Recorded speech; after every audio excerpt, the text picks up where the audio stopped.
everybody, Sandeep here from BAMTalks, and today we'll be talking to Hamzah, who will be talking to us a little bit about his career and what he does. So hey, how are you? Hi Sandeep, you alright? I'm good, thank you. So we'll start off with like a basic question. Tell us a little bit about yourself, kind of how old you are, what your career is, and what you're kind of doing at the moment. Okay, so basically currently I'm at university. I'm going into my third year at Aston University. I'm from a little town called Walsall. It is right next to Birmingham. And yeah, I'm 20 years old. My name's Hamza and I'm a boxer. Okay, wicked. So I went to Aston as well, by the way. Oh, that's sick. What did you study? I did politics and sociology. I'm doing sociology and social policy. Oh, are you? Oh, cool. Do you mean that you're also in boxing? Like, how did you get into that? Why? Tell me a bit of the backstory. Okay, so basically it started it also first entered the gym when I was 12 years old, but before that we used to always watch like Amir Khan and stuff, the typical, oh yeah, he's the first British Pakistani boxer, Yeah. and we used to all look up to him. But it really started when I was 12 years old. So for my 12th birthday, I bought a boxing bag, Mm-hmm. and then I bought some pads and gloves. Um, and my brother, my older brother, he was very keen in boxing, and but he couldn't do it because he's disabled. So I just thought to myself, you know what, I'm just gonna live his dream for him. So one day I went to the gym and I just thought to myself, you know what, why not give it a go. I went down and I got punched in my ribs and I got knocked out. And I loved it, man. I love the rush that you'd get in when you go in the ring. So I thought to myself, you know what, let's do it, man. And it's been 8 years, man. 8 years since I've been fighting. That's amazing. I've had 50 fights now. So Wow. That is really cool. Okay, that's amazing. That's a really, really nice story about why you do it as well. Have you received any kind of negativity from the British Asian community about going into boxing? Was there kind of any family members, friends, or anything who thought, why are you doing that? yeah, so with my family and stuff, they've always wanted me to go down the education route, go to uni, become a doctor and pharmacy like pharmacist like we discussed before. But to be honest, I thought to myself, you know what, I'm gonna do. I'll get my grades and stuff. You get one chance at life. Why not be good at both? Yeah. So I got really good grades in school, and that kind of let my parents made my parents um happy with my career path. So I said, you know what, I want to do boxing. And then to be fair, they were supportive, but not as supportive as my other friends. But to be fair, it it was inevitable because where we're from and stuff, and like how families talk and they're like, yo, we want our son's a doctor, our son's, and then they'd come out with, oh, my son's a Yeah. boxer, like, yo, my son's a boxer, like we've never heard about anybody being a boxer. So yeah, that was it. It wasn't too bad, but yeah, it was. I'd say it was all right, man. It was all right. That's good. So like one thing we talk about a lot at BAM Talks is the fact that we don't talk enough. We don't like ask these questions and say things. And Okay. just kind of like opening up the conversation and just having that conversation with your parents that like, look, I've done well in my education. Can I do this now? And then it's kind of like there's more leeway. So we're Yeah, all about like just being able to talk about it. So that's really good.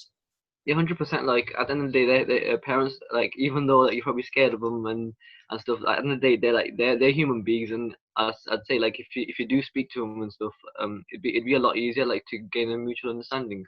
100%. And just tell them about your passions and stuff, and Yeah. yeah, I think they'd agree, man.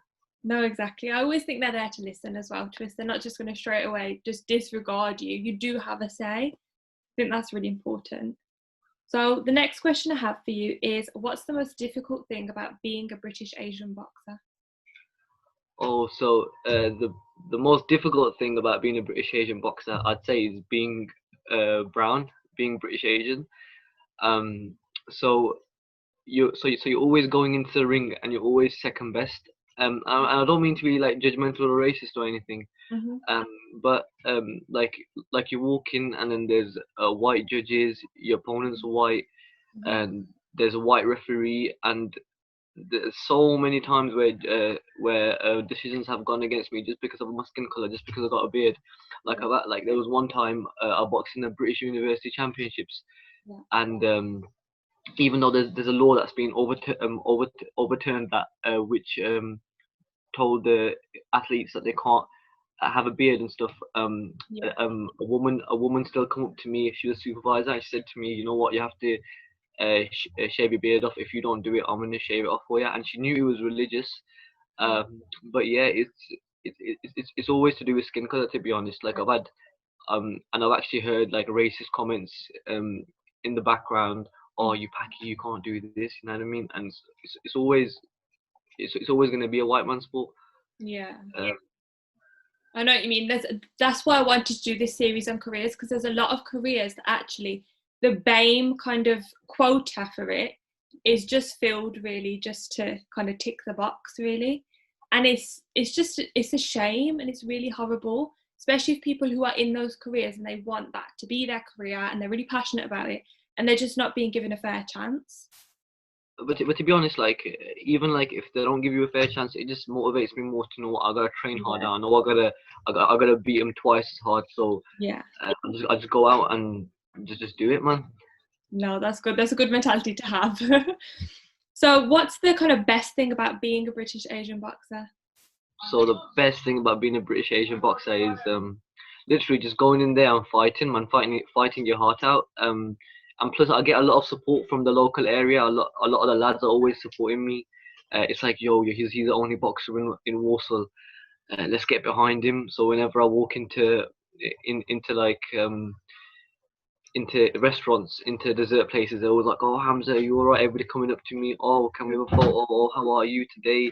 And it's proper. It's like it brings me up, man. It's like, yo, I'm actually doing something right with my life, you know what? And people are um actually acknowledging it. So yeah, it's all that, you know what, that uplifting. Yeah, that's really good. And you've got like a community that can support you in that aspect, so that's really good. 100%. Like the community here, like they're quite like well bound, and because of school and stuff, like I was Mr. Popular in school because I was doing boxing. The next question I've got for you is, would you like to see more British Asians in the boxing industry? To be honest, like there's a lot of like because of Amir Khan and stuff. Like I think he was a pedestal. He was the one that broke the barrier, and because of him and his successes, there's actually been a lot of British Asians in the doing boxing.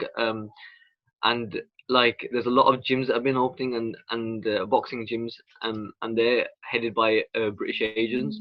So yeah, but I'd like to see a lot more, to be honest, because like if you look at Team GB, there's only like I think I was looking at it today, and I was kind of, cause I do sociology. I was kind of looking at the statistics, and there was like, I think there was 12 12 boxers in the Team GB team, and only one was from the British Asian community. So yeah, I'd like to see a lot more pushing towards it, because at the end of the day, the barrier's been broken and people can do it. No, I totally agree. Completely agree with you. So you said you study sociology. Do you find it quite difficult to balance out like quite a different degree to what you do kind of on your weekends and stuff like that? To be honest, like it was really hard to keep both